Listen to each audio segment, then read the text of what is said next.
Welcome to Mazingira 24. On our feature today, after schools close, we mostly cater for the locals. In terms of Christmas and the festive period, some of the dates we are fully booked, and this is the bookings have been done by the local people. Welcome to Enviro News this week. hopes for a wide-ranging and legally binding climate change treaty anytime soon died last December at a much-anticipated conference on climate change in Copenhagen. A year later, at the 16th Conference of Parties to the United Nations Framework Convention on Climate Change (UNFFC) in Cancun, ambitions were still not met. We talked to Isaiah Kipyegon, one out of the over 16,000 delegates representing 194 countries at the conference. Like many other delegates, his expectations were not met. Because the things that we have demanded for a long time in terms of mitigation and emission cuts were not achieved. In terms of finances for adaptation and mitigation as well, those were not achieved. In terms of technology transfer, that wasn't achieved either. Some of the toughest questions, such as about the future of the Kyoto Protocol, were hardly addressed. The Kyoto Protocol is an international agreement linked to the United Nations Framework Convention on Climate Change. The major feature of the Kyoto Protocol is that it sets binding targets for 37 industrialized countries and the European Community for reducing greenhouse gas emissions. The impacts that we are facing are actually as a result of the action of another country. What we can do as a country is try to cope with it, but it's very important that we have to speak about climate justice, trying to hold the rich industrialized countries in Europe, the US, Canada into account, so that because of the things they have done to cause climate change, they have to do something in response. And the first thing is they have to begin to cut their emissions. But secondly, they have to provide finances. You know, what we see as ecological debt. It is a debt, really. It's not a loan or mercy money. Climate change adaptation research has evolved over the past few years, but how much of it is being adopted or implemented as policy? How do you influence decision makers to adopt the right kind of adaptation policy? These were some of the questions asked at events which focused on agriculture on the sidelines of the UN climate change talks in Cancun, Mexico recently. But I would say that there was a certain positive but very small step towards the negotiation. If you remember what happened in Copenhagen, the whole multilateral process was killed by the US and other rich countries. But right now in Cancun, all the countries of the world were able to come back together on the table. And in a way, they have set a space for further negotiation towards an agreement on climate change. Kipyegon says that clear policies and hard work are key if we have to see any notable steps. We do not have a meticulous plan as yet in this country.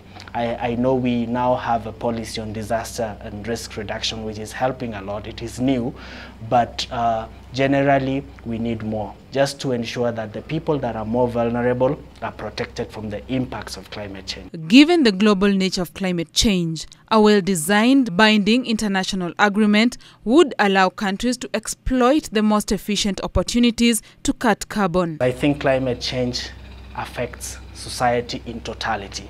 So I'm talking about governments, I'm talking about community-based organizations, NGOs, communities, schools, you know, churches, you know, religious organizations. Everybody has to do something.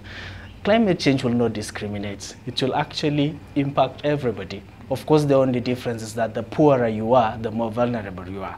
But the prospect seems distant.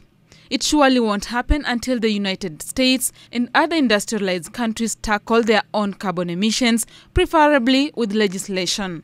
But that is looking unlikely for the moment. And while this debate goes on, surely African countries have to find creative ways in dealing with climate change.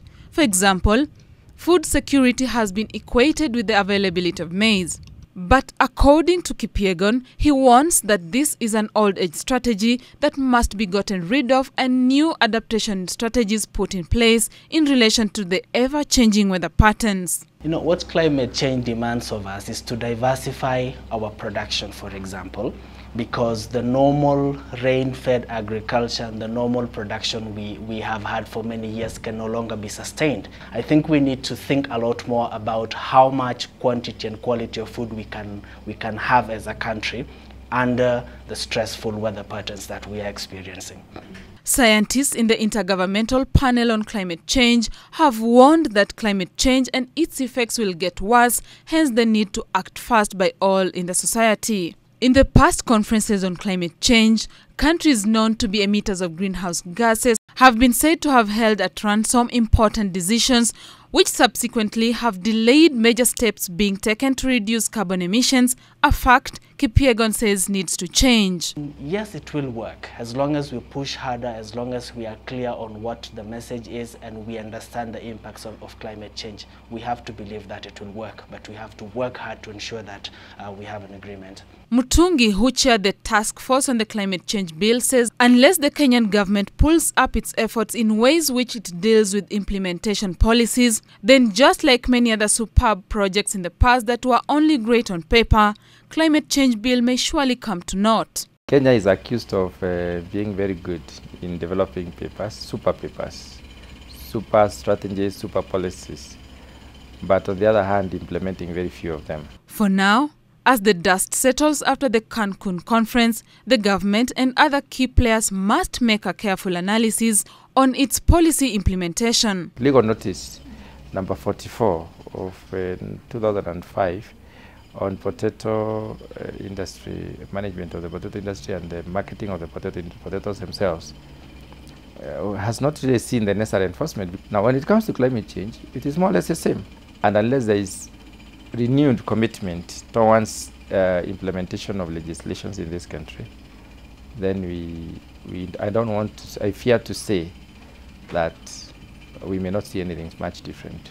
Globally, while the conference may have given the multilateral climate system a shot in the arm and positive feelings amongst most participants because there was something to take home, it still failed to save the planet from climate change and only helped pass the burden on to developing countries. Reporting for Eco News, I'm Violet Otindo. Over 500 landowners and locals in Narok South District were present at this launch that saw the creation of the Mara Naibosho Conservancy that borders the world's famous Masai Mara National Reserve. If we continue consulting and if we share in the benefits, we can guarantee that Naibosho will be sustainable. Covering an estimated 200 kilometers squared, Naibosho, which means to come together, is a community-driven project aimed at creating a wildlife conservation and tourism area that will uphold the livelihood of landowners and the local community. We have learned a lot of lessons together with the community. We have benefited from the experiences that the tourism partners are bringing in. And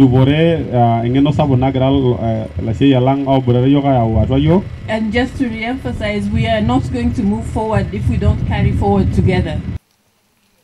Basecamp Foundation, which has played a key role in the country's tourism sector, has been instrumental in actualizing the initiative, whose major objective is to support biodiversity conservation and social cultural heritage evident within the region.